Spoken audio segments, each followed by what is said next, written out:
അവള് വന്നോ? വന്നു, അപ്പുറത്തുണ്ട്.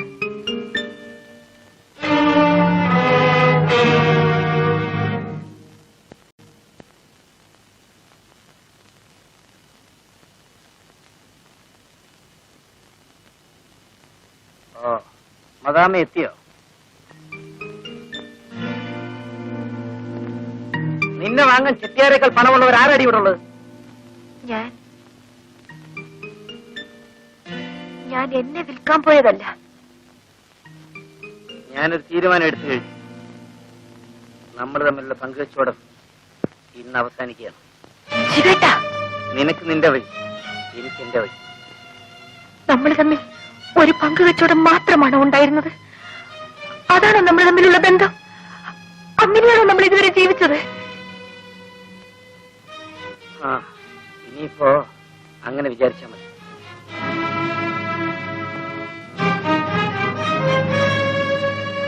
ശിവേട്ടനെ ആദ്യമായി ഈ വീട്ടിൽ കൂട്ടിക്കൊണ്ടുവരുമ്പോ ഞാനും അങ്ങനെയാ വിചാരിച്ചത്. പിന്നീട് അതല്ലാതെയായി. ശിവേട്ടൻ എന്റെ എല്ലാമായി. എനിക്കാരുടെ സ്വന്തമാകാൻ കഴിയില്ല. എന്നെ ആർക്കും വിൽക്കാനും ഞാൻ തയ്യാറല്ല. ശിവേട്ടൻ എന്നെ സ്നേഹിച്ചില്ലേ? എന്റെ എല്ലാമായി ഞാൻ ശിവേട്ടനെ സ്നേഹിച്ചതല്ലേ? ഒരിക്കൽ ഞാൻ സ്നേഹിച്ചതാണ്. ആ സ്നേഹമാണ് ഇന്ന് എന്നെ ഈ നിലയിൽ എത്തിച്ചത്. ഇന്ന് എനിക്ക് ഒരാളോട് മാത്രമേ സ്നേഹമുള്ളൂ, എന്നോട് മാത്രം. ഞാൻ ഇവിടുന്ന് പോവുകയാണ്. അതിനു മുമ്പ് നീ ഞാനുമായിട്ടുള്ള കണക്ക് പറയണം. അതിനാണ് നീ വരുന്നവരെ ഞാൻ കാത്തു നിന്നത്. എന്റെയും നിങ്ങളുടെയും എന്നൊരു കണക്ക് ഞാൻ സൂക്ഷിച്ചിട്ടില്ല. എല്ലാം നമ്മുടേതാണെന്നാണ് ഞാൻ കരുതിയത്. ഞാനങ്ങനെ കരുതുന്നില്ല. നമുക്ക് കിട്ടിയത് നമുക്ക് പങ്കുവയ്ക്കാം. നിനക്കുള്ളത് നിനക്ക്, എനിക്കുള്ളത് എനിക്ക്. ശിവേട്ട, എന്താ മടിയുണ്ടോ? ഓഹരിക്ക് വേണ്ടിയല്ല ഞാൻ ചോദിച്ചത്. നാളെ എന്തെങ്കിലും ആ ഓഹരിക്ക് വേണ്ടി നീ കണക്ക് പറയാതിരിക്കാൻ വേണ്ടിയാ.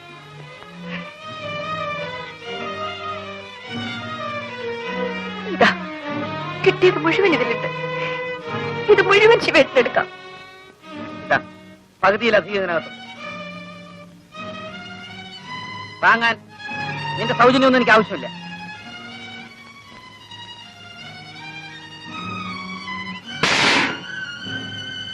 നാളെ ഞാൻ പോകും. ഞാൻ മാത്രമല്ല, ഞാനും സോഫി. എങ്ങോട്ടെന്ന് ചോദിക്കാൻ എനിക്ക് അവകാശമില്ലല്ലോ. എങ്ങോട്ടാണെന്ന് പറയാൻ എനിക്ക് പറഞ്ഞുകൂടാ. പക്ഷേ എന്തിനാണെന്ന് പറയാം. പണം ഉണ്ടാക്കാൻ. കൂടെ ഞാനും വരാം ശിവേട്ട. ശിവേട്ടന് ഒരിക്കലും ഞാനൊരു ശല്യമാവില്ല. വേണ്ട, നീ എന്നെ സ്നേഹിക്കുന്നവളാണ്. എന്നെ സ്നേഹിക്കുന്നവരാരും എന്റെ കൂടെ പാടില്ല.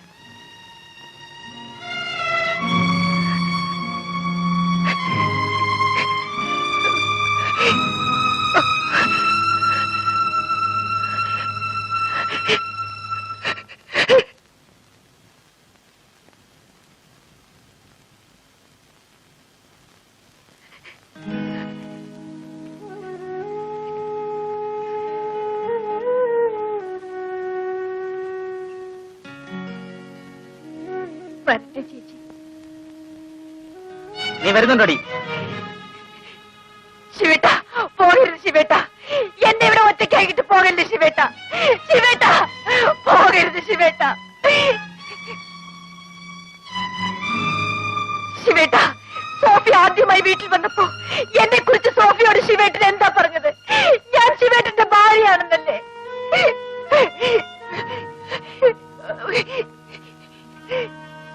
ഞാൻ അങ്ങനെയാണ് വിചാരിച്ചത്. ശിവേട്ടനും കൂടി ചോറ് തരാൻ വേണ്ടിയാണ് ഞാൻ കണ്ടവരുടെ കൂടെ പോയത്. ശിവേട്ടനെ കണ്ടുമുട്ടിയപ്പോഴാണ് എനിക്കൊരു പുതിയ ജീവിതം ഉണ്ടായത്. ശിവേട്ട, എന്നെ വിട്ടേച്ച് പോകല്ലേ ശിവേട്ട. എന്നെ വിട്ടേച്ച് പോകല്ലേ. സോഫി, ഒന്ന് പറയൂ സോഫി. നീ വരുന്നുണ്ടോ? ശിവേട്ട, ഓടി വരുന്നു.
മുതലാളി ഉണ്ടോ? இல்ல.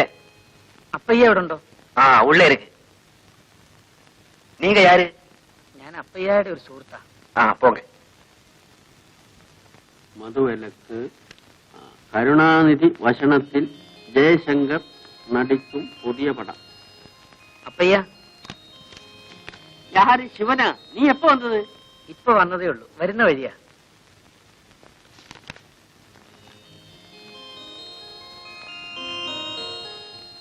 அப்பையா, இது யாரு? எனக்கு தெரிஞ்ச ஒரு பையனம்மா. எதுக்காக இங்க வந்திருக்காரு? ஏதாவது வேலை கிடைக்கிறதுக்காக வந்தோம். செட்டியாருக்கும் தெரிஞ்சவன் தான்.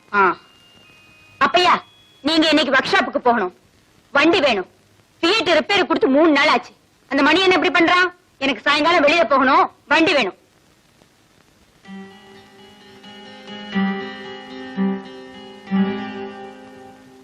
അവരേതാ?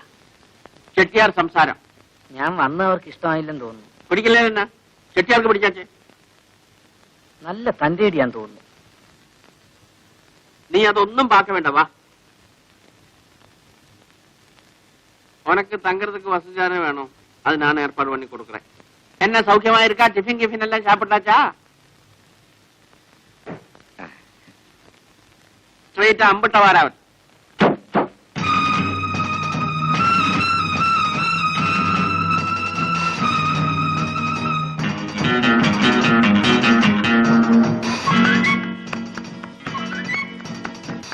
എന്റെ മോൾ എവിടെ സിസ്റ്റർ?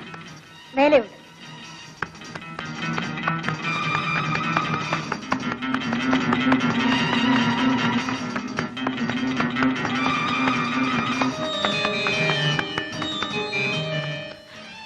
എന്റെ മോൾക്ക് എന്ത് പറ്റി സിസ്റ്റർ? ഒന്നുമില്ല, വിഷമിക്കാതിരിക്കും. ഡോക്ടർ അകത്തുണ്ട്, എക്സാം ചെയ്യുകയാണ്. എന്റെ മോൾ ഇങ്ങനെ വിഷമിച്ചാണ്.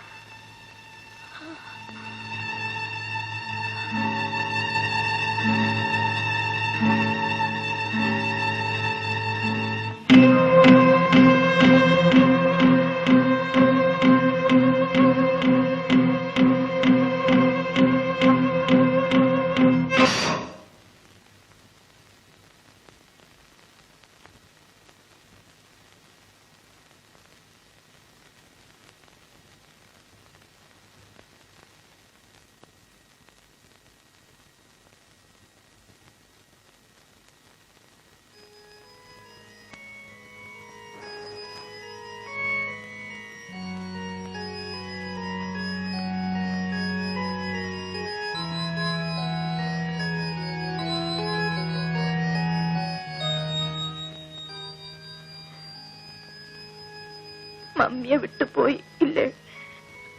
മമ്മി ഒറ്റയ്ക്കാണ് ഇവിടെ എന്ന് മോൾക്കറിയില്ലേ? മമ്മിക്ക് ഇനി ആരുണ്ട് മോളെ? മമ്മി വന്നു മോളെ.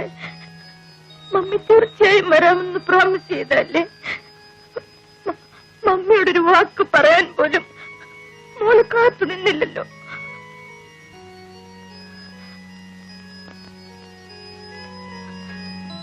അവൾ പോയി സിസ്റ്റർ. എന്നെ വിട്ടേച്ച് അവൾ പോയി കളഞ്ഞു.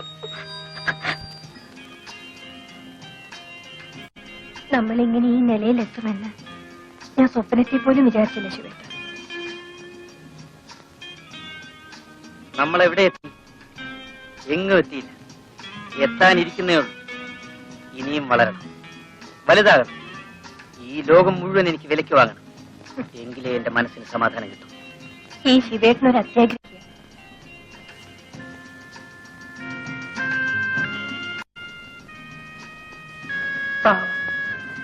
രുക്മിണി ചേച്ചിയുടെ സ്ഥിതി എന്താണാവോ?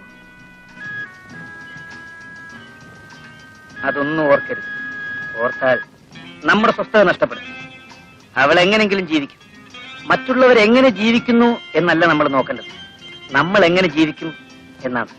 ശിവേട്ടൻ ഇത്ര സ്വാർത്ഥനാണോ? സ്വാർത്ഥനാകാത്ത ഒരുത്തന് ഈ ഭൂമി ജീവിക്കാനൊക്കില്ല.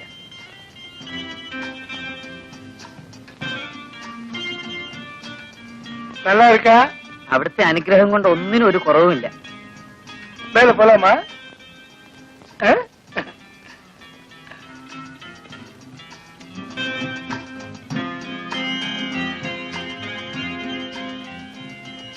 ഉட்കാരപ്പയ്യ. എടാ ശിവു, നീ ഇനി അങ്ങ് മലയാളത്തിൽ പറഞ്ഞേച്ചാ മതി. എടാ കൊച്ചനെ, ഞാൻ പാലാക്കാരൻ മത്തായിയ. കുഞ്ഞുനാളിലെ വീട്ടിൽ നിന്ന് ഒളിച്ചോടി പോയതാ. ഒരു ജോലി അന്വേഷിച്ച് പല സ്ഥലത്തും നടന്നു. ഒരു ജോലിയും കിട്ടിയില്ല. അവസാനം മദിരാശിയിലെത്തി സിനിമാ നടനായി.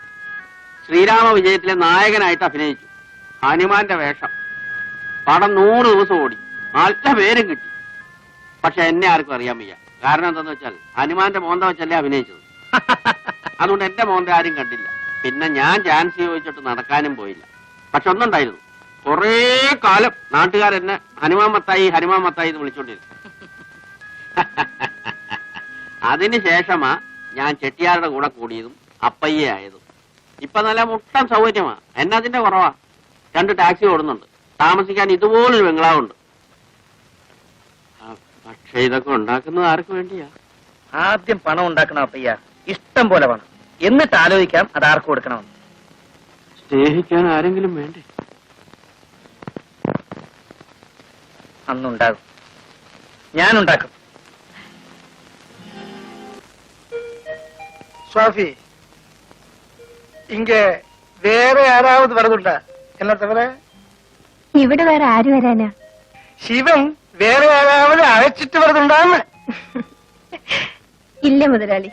இங்க வேற யாரும் வரக்கூடாது. நான் மட்டும்தான் வரலாம். நான் மட்டும். அப்படி வேற யாராவது வரக்கூடியிருந்தா அவங்க தரக்கூடிய பணத்தை உனக்கு சிவனுக்கும் தானே. ഇവിടെ ആരും വരില്ല മുതലാളി. മുതലാളി അല്ലാതെ ശിവേട്ടിന് ഇവിടെ ആരെയും പരിചയമില്ലല്ലോ. எனக்கு மட்டுமா இருக்கிற பொண்ணுதான் எனக்கு தேவை.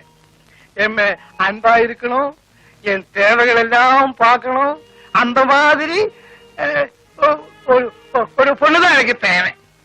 അതിനൊക്കെ അങ്ങേക്ക് അങ്ങയുടെ ഭാര്യയില്ലേ? பாரி இருக்கு. அந்த மாதிரி நிறைய பேர் இருக்கு. பட் ஆர்ட்ட இருந்தும் நான் நினைக்கிற மாதிரி அன்பு கிடைக்கல.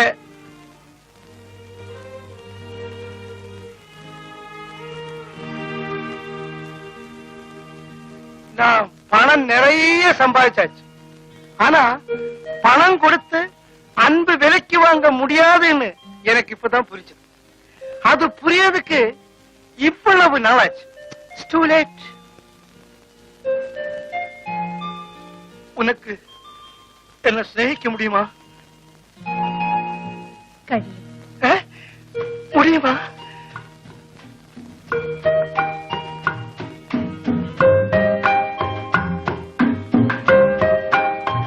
இது நான் உனக்காக கொண்டு வந்தாக்கும்.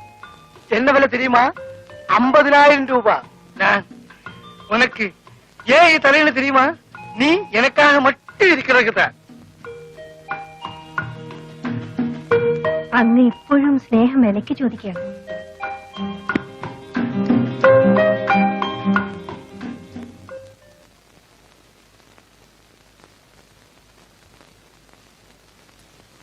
എടാ ശിവ, അവൻ ഈ ചെട്ടിയാലി പോയിട്ട് കാണുന്നില്ലടാ. അവിടേക്കാൻ പോയി പോത്തുപോലെ കിടന്ന് ഉറങ്ങുകയായിരിക്കും. എനിക്ക് അത്യാവശ്യമായിട്ടൊന്ന് പുറത്തേക്ക് പോകേണ്ട കാര്യം ഉണ്ടായിരുന്നല്ലോ. ചേട്ടന് എവിടാ പോകണ്ടേ? വേണമെങ്കിൽ നമുക്കൊന്ന് കറങ്ങിച്ചു വരാം. അയാളെ വ്യായാമം ചെയ്യിക്കാൻ ഒരാള് വരാമെന്ന് പറഞ്ഞിരുന്നു. അവനെ പോയി ഒന്ന് കണ്ടുപിടിക്കണം. ചെട്ടിയാരെ വ്യായാമം ചെയ്യിക്കാനോ? പാവം, കുറച്ചാളോട് ജീവിക്കട്ടെ ചേട്ടാ. അയ്യോ, അതൊരു വെടക്ക് തടിയാ. മുഴുവൻ കൊഴുപ്പും കൊളസ്ട്രോളാ. ഇങ്ങനെ ചേർത്ത് വീർത്ത് മിനുങ്ങിയിരിക്കുന്നതേ ഉള്ളൂ. ഡാക്ടർ അദ്ദേഹം പറഞ്ഞിരിക്കുന്നു അതിരാവിലെ എണീച്ച് അരഘാതം നടക്കണമെന്നാ. പക്ഷെ ഇയാൾ എണീച്ച് വരുമ്പോ പൃഷ്ഠത്തിൽ വേല് വരും. മണി 11 ചേട്ടനെ കണ്ട അന്നു മുതലാണ് എന്റെ ജീവിതത്തിന് ഒരു ലക്ഷ്യം ഉണ്ടായത്. ചേട്ടാ, ചേട്ടന് ചെട്ടിയാരെ വ്യായാമം ചെയ്യിച്ചാ പോരെ? ഞാൻ വരാം. നിനക്ക് വ്യായാമം ചെയ്യിക്കാനും അറിയാമോ? എനിക്കറിയാൻ വയ്യാത്ത വല്ല തൊഴിലുണ്ടോ ചേട്ടാ? ഞാൻ എന്തും ചെയ്യും. എന്നാ പിന്നെ നീ തന്നെ മതി. ഞാൻ പിന്നെ വേറെ ആളെ അന്വേഷിച്ച് പോകുന്നതിനാ. നല്ല കാര്യം. എന്തോ നിന്നെ കണ്ടപ്പോ എനിക്കൊരടുപ്പം തോന്നി. കഴിഞ്ഞ ജന്മത്തിൽ നീ എന്റെ ആരെങ്കിലും ആയിരുന്നിരിക്കും. നീ വലിയ ആളാകുമടാ. പക്ഷെ ഒരു കാര്യം, അന്ന് നീ എന്നെ മറന്നു കളയരുത്. ഞാനൊന്നും മറക്കില്ല ചേട്ടാ. മറക്കാൻ കഴിയാത്തതാണ് എന്റെ ഏറ്റവും വലിയ ശക്തി. நீங்க எங்கேயும் போகலையா? ஐயா, வியாயாமம் கத்தி கொடுக்கறதுக்கு வேற ஆளை தேட வேண்டாம். எல்லாம் நம்ம சிவனுக்கு தெரியும். வியாயாமம் கத்தி கொடுக்கறதுக்கு தெரியுமா? വ്യായാമം അറിയാം, കത്തി കൊണ്ട് ആ, കത്തി കൊടുക്കുന്ന പഠിപ്പിച്ചു കൊടുക്കരുത്, ചൊല്ലി കൊടുക്കരുത്. ആ, தெரியுமா? ആ അതറിയാം. அப்படின்னா நாளை காலையில என் பெங்களாவில வா. ആ வரட்டுமா? ശരി മുതലാളി. வா போலாம்.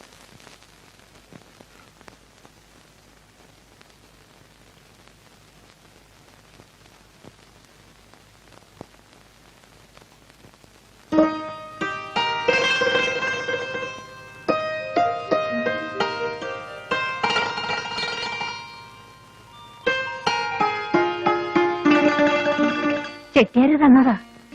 നിന്നെ എനിക്ക് കിട്ടിയത് എന്റെ ഭാഗ്യമാണ്. ഇവിടെ മറ്റാരും വരരുതെന്നാണ് ചെട്ടിയാര് പറയുന്നത്. ഞാൻ അയാളുടെ മാത്രം സ്വന്തമായിരിക്കണമെന്ന്. നീ അത് സമ്മതിച്ചില്ലേ? സമ്മതിച്ചു. അങ്ങനെ പറയാവൂ. പക്ഷേ ഇയാളെക്കാട്ടിലും വിലയുള്ള ചിട്ടയാരെ കിട്ടിയാ നമ്മൾ അയാളെ സ്വീകരിക്കും. നമുക്ക് ജീവിക്കാനുള്ള പണമായാൽ ഈ തൊഴിൽ നിർത്തണം ശിവേട്ട. അത് ശരിയാ, ഞാനും അത് ആലോചിക്കുന്നുണ്ട്. പക്ഷേ അതെന്നാ? എന്നായാലും അന്ന് ശിവേട്ടനെ ഇനി ഉപേക്ഷിക്കാതിരുന്നാ മതി. രുക്മിണി ചേച്ചിയെ ഓർക്കുമ്പോ എനിക്ക് ശിവേട്ടനെ പേടിയാ. ഇല്ല സോഫി, നിന്നെ അങ്ങനെ ഉപേക്ഷിക്കാൻ എനിക്ക് കഴിയില്ല. നീ എന്നും എന്റെ കൂടെ ഉണ്ടാവും. സത്യമാണോ ശിവേട്ട?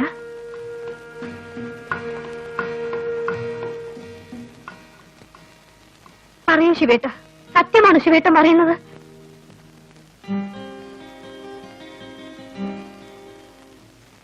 നീ ഒരു മണ്ടിയാണ്. നീ എത്ര ആണുങ്ങളെ കണ്ടവളാണ്. ശിവനെ പോലെ എത്ര ശിവന്മാർ ഇനിയും ഉണ്ടാവും. ഇങ്ങനെ അതും ഓർത്തിരുന്ന് ജീവിക്കണ്ടേ? ഇല്ല അന്ത്രൂസ് ചേട്ടാ, പട്ടിണി കിടന്ന് ചത്താലും ഞാനിനി ആ ജോലിക്കില്ല. വെച്ച് വിളമ്പിക്കൊടുക്കാൻ എനിക്കിനി ആരുമില്ല. മാസം മാസം ഫീസ് കൊണ്ട് കൊടുക്കാൻ എനിക്കെന്റെ മകളുമില്ല. മാലാഖ പോലത്തെ മോളായിരുന്നു. നീ തരുന്ന ബിസ്ക്കറ്റും ചോക്ലേറ്റും കൊണ്ട് കൊടുക്കാൻ ചെല്ലുമ്പോ മോൾ എന്നോട് പറയുമായിരുന്നു, അന്തരസ്യറ്റും സൈക്കിൾ റിക്ഷ ചവിട്ടരുത്. ഞാൻ മമ്മിയോട് പറഞ്ഞു കാർ വാങ്ങിച്ചു തരാമെന്ന്.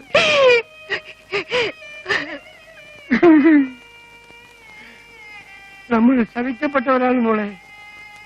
എത്ര ദുഷ്ടന്മാർ നല്ല നിലയിൽ ജീവിക്കുന്നു. എനിക്ക് ഇത്രയും വേദന കിട്ടാൻ ഞാൻ ദൈവത്തോട് എന്ത് തെറ്റ് ചെയ്തു? ദൈവം അയാളാണെന്ന് നേരിട്ട് കണ്ടിരുന്നെങ്കിൽ അയാളുടെ മുഖത്ത് ഞാൻ കാർജിച്ചു നോക്കിയാണ്. അങ്ങനെ പറയരുത് അന്ത്രൂസ് ചേട്ടാ. ദൈവം എന്തെങ്കിലും തീരുമാനിച്ചിട്ടുണ്ടാവും. അയാൾ ഇവിടെ ഉണ്ടാക്കും.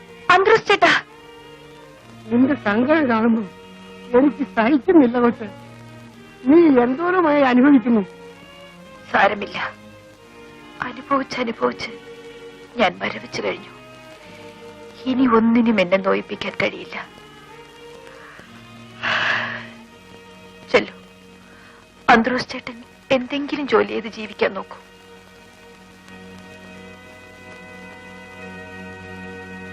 നീ ഒന്നും കഴിച്ചില്ലല്ലോ. ഞാൻ ആ നായരുടെ കടയിൽ പോയി ഒരു പതി ചോറ് വാങ്ങിച്ചില്ല.